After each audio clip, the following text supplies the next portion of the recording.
Hi ಎಲ್ಲರಿಗೂ, ಹೇಗಿದ್ದೀರಾ? ನಾನು ಚೆನ್ನಾಗಿದ್ದೀನಿ. ನೀವೆಲ್ಲರೂ ಚೆನ್ನಾಗಿದ್ದೀರಾ ಅಂದ್ಕೊಳ್ತಾ ಇದ್ದೀನಿ. ತುಂಬ ದಿನಗಳಾದಮೇಲೆ ಮತ್ತೆ ವೀಡಿಯೋ ಮಾಡ್ತಾ ಇದ್ದೀನಿ. ಏನೋ ಒಂದು ಸ್ವಲ್ಪ ಕಾರಣಾಂತರಗಳಿಂದ ಮಾಡಲಿಲ್ಲ. ಸೊ ಮತ್ತೆ ಮಾಡೋಣ ಅಂತೇಳ್ಬಿಟ್ಟು ಮಾಡ್ತಾ ಇರೋದು. ನಾನು ಇವತ್ತು ಮಾಡ್ತಾ ಇರೋವಂಥದ್ದು ಅಮೆಝಾನಿಂದ ಬರೋವಂಥ ಕಾರ್ಡ್ಬೋರ್ಡ್ ಬಾಕ್ಸ್ ಇರುತ್ತಲ್ಲ, ಅದರಿಂದ ಮಾಡ್ತಾ ಇರೋವಂಥ ಆರ್ಗನೈಸರ್. ಅದು ನನ್ನ ಮಗಳಿಗಾಗಿ ಬೇಕಾಗಿತ್ತು, ನನಗೆ ಚಿಕ್ಕ ಚಿಕ್ಕದು ಎರಡು. ಸೊ ಹಾಗಾಗಿ ಮಾಡೋಣ ಅಂತೇಳ್ಬಿಟ್ಟು ಇವತ್ತು ಇಟ್ಕೊಂಡಿದ್ದೆ ಅದನ್ನ. ನಾನು ದಿಲೀಪ್ ಅವ್ರಿಗೆ ಹೇಳಿದ್ದೆ, ಈ ರೀತಿ ನೀಟಾಗಿ ಲೈನ್ ಹಾಕ್ಕೊಂಡು ನಾನು ಇದರಲ್ಲಿ 2 ಆರ್ಗನೈಸರ್ ಮಾಡಬೇಕು ಅಂದ್ಕೊಂಡಿದ್ದೀನಿ. ಸೊ ಈ ರೀತಿ ನೀಟಾಗಿ ಕಟ್ ಮಾಡಿಕೊಡಿ ಅಂತ ಹೇಳಿಬಿಟ್ಟು. ಈ ಕೆಲಸ ಎಲ್ಲ ತುಂಬ ಚೆನ್ನಾಗಿ ಮಾಡ್ತಾರವರು. ಸೊ ಹಾಗಾಗಿ ನನಗಿಂತ ಪರ್ಫೆಕ್ಷನಿಸ್ಟ್ ಯಾರು ಅಂದರೆ ನಮ್ಮ ಮನೆಯವರು. ಹಾಗಾಗಿ ಅವ್ರ ಕೈಯಲ್ಲಿ ಮಾಡಿಸ್ತಾ ಇದ್ದೀನಿ. ಇದನ್ನು ನೀಟಾಗಿ ಅವ್ರು ಕಟ್ ಮಾಡಿಕೊಟ್ರು. ಈ ರೀತಿ ಓಪನ್ ಆಗಿದೆಯಲ್ಲ ಇನ್ನೊಂದು ಸೈಡು, ಅದಕ್ಕೆಲ್ಲನೂ ಪ್ಲಾಸ್ಟರ್ ಹಾಕ್ಬಿಟ್ಟು ನೀಟಾಗಿ ಅಂಟಿಸ್ಬಿಟ್ಟಿದ್ರು. ಸೊ ದಟ್ ಇನ್ನೊಂದು ಸೈಡ್ ಓಪನ್ ಆಗೋಲ್ಲ. ಈ ರೀತಿ 2 ಆರ್ಗನೈಸರ್ ಥರ ಡಬ್ಬಿಗಳು ರೆಡಿಯಾಗಿದ್ವು. ನನ್ನ ಹತ್ರ ಈ ರೀತಿ ಹಳೆ ಬಟ್ಟೆ ಇತ್ತು. ಈ ಹಳೆ ಬಟ್ಟೆನ ನೀಟಾಗಿ ಇದಕ್ಕೆ ರ್ಯಾಪ್ ಮಾಡೋಣ ಅಂತ ಹೇಳಿಬಿಟ್ಟು ಈ ರೀತಿ ಫೋಲ್ಡ್ ಮಾಡಿಕೊಂಡು ನೀಟಾಗಿ ಒಂದು ಕಡೆಯಿಂದನೂ ರಿಂಕಲ್ಸ್ ಇಲ್ದಂಗೆ ಫಸ್ಟು ನಾವು ಇದನ್ನು ಫುಲ್ಲು ಫೆವಿಕಾಲಲ್ಲೇ ಮಾಡೋಣ ಅಂತ ಅಂದ್ಕೊಂಡಿದ್ವಿ. ಫೆವಿಕಾಲ್ ತುಂಬ ಇಡಿಸುತ್ತೆ ಅಂತ ಅನಿಸಿ ಇದು ಬ್ಯಾಡ್ ಐಡಿಯಾ ಅಂತ ಅನಿಸಿ ಈ ರೀತಿ ಸ್ಟ್ಯಾಪ್ಲರಲ್ಲಿ ನೀಟಾಗಿ ಫೋಲ್ಡ್ ಮಾಡಿಕೊಂಡು ಎಡ್ಜಸ್ ಎಲ್ಲನೂ ಈ ರೀತಿ ಪಿನ್ ಮಾಡ್ಕೊತಾ ಹೋದ್ವಿ. ಇದು ಅಂತೂ ತುಂಬ ಚೆನ್ನಾಗಿ ವರ್ಕೌಟ್ ಆಯ್ತು ನಮಗೆ. ಇದು ಚಿಕ್ಕ ಮಕ್ಕಳಿಗೆ ಅಂತಲೇ ಅಲ್ಲ, ಆಲ್ಮೋಸ್ಟ್ ಹೆಂಗಸರಿಗೂ ಕೂಡ ಒಂದು ಚಿಕ್ಕ ಚಿಕ್ಕ ಇನ್ನರ್ ವೇರ್ಸು ಅಥವಾ ಸಾಕ್ಸು ಈ ಥರದ್ದೆಲ್ಲ ಇಟ್ಕೊಳ್ಳೋದಕ್ಕೆ ಕಬೋರ್ಡ್ಸಲ್ಲಿ ಯೂಸ್ ಆಗುತ್ತೆ ಅಂತ ನನಗೆ ಅನ್ನಿಸ್ತಾ ಇದೆ. ಸೊ ನಿಮ್ಗೆ ಯಾರಿಗಾದ್ರೂ ಇಷ್ಟ ಆದರೆ ಖಂಡಿತ ಟ್ರೈ ಮಾಡಿ ಅಂತಲೇ ಹೇಳೋಕ್ಕೆ ಇಷ್ಟಪಡ್ತೀನಿ.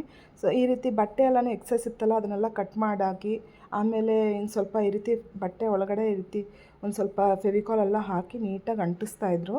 ಈ ರೀತಿ ಅಂಟಿಸೋದ್ರಿಂದ ಮತ್ತೆ ಅದು ಕಿತ್ತೋಗಲ್ಲ, ಸೇಫಾಗಿರುತ್ತೆ ಅಂತ ಹೇಳಿ ಈ ರೀತಿ ನೀಟಾಗಿ ಮಾಡಿಕೊಂಡು ಎಲ್ಲ 4 ಸೈಡೂ ಆ ಡಬ್ಬಿ 4 ಸೈಡೂ ಈ ರೀತಿ ಹಾಕಿ ಅಂಟಿಸಿ ಆಲ್ಮೋಸ್ಟ್ ಒಂದು 1.5 ಅವರ್ ಆ ರೀತಿ ಬಿಟ್ಟಿದ್ವಿ, ಫುಲ್ ಡ್ರೈ ಆಗಲಿ ಅಂತ ಹೇಳಿ.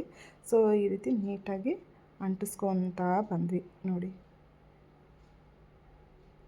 ಬಟ್ ಆದಮೇಲಂತೂ ತುಂಬ ಕ್ಯೂಟಾಗಿದ್ವು 2 ಬಾಕ್ಸ್ಗಳು.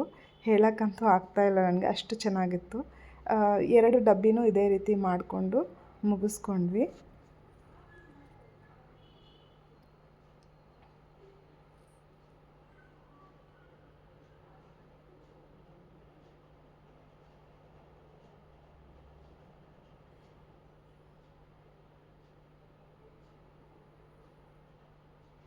ರೆಡಿ ಆದ ನಂತರ ಫೈನಲ್ ಲುಕ್ ಈ ಥರ ಇತ್ತು. ನೀಟಾಗಿ ಫೋಲ್ಡ್ ಮಾಡಿಕೊಂಡು ಪಿನ್ ಹಾಕ್ಕೊಂಡು ಬಂದಿದ್ದರಿಂದ ಈ ರೀತಿ ನೀಟ್ನೆಸ್ ಅಂತೂ ತುಂಬ ಚೆನ್ನಾಗಿ ಕಾಣಿಸ್ತಾ ಇತ್ತು. ಸೊ ಇದರಲ್ಲಿ ನಾನು ಹಾಸಿನಿ ಬಟ್ಟೆಗಳನ್ನ ಇಡಬೇಕು ಅಂತ ಅಂದ್ಕೊಂಡಿದ್ದೆ. ಅವಳದು ಶಾರ್ಟ್ಸು ಪ್ಯಾಂಟ್ಸ್ ಏನಿದೆ ಅದನ್ನು ಇದರಲ್ಲಿ ಅಸೆಂಬಲ್ ಮಾಡಬೇಕು ಅಂತ ಹೇಳಿಬಿಟ್ಟು ಫಿಕ್ಸ್ ಆಗಿದ್ದೆ. ಸೊ ಹಾಗಾಗಿ ಈ 2 ಡಬ್ಬಿನ ನಾನು ರೆಡಿ ಮಾಡ್ಕೊಂಡಿದ್ದು.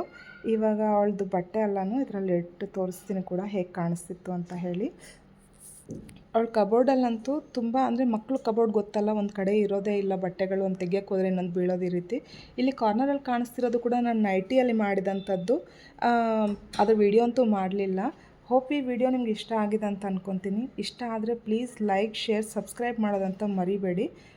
ಈ ರೀತಿ ಕಾಣಿಸ್ತಾ ಇತ್ತು ನೋಡಿ, ಎಷ್ಟು ಚೆನ್ನಾಗಿ ಕಾಣಿಸ್ತಾ ಇದೆ ಅಲ್ವಾ. ಇದರಿಂದ ಒಂದು ತೆಗೆದ್ರೂ ಸಹ ಇನ್ನೊಂದು ಕೂಡ ಬೀಳಲ್ಲ. Thank you.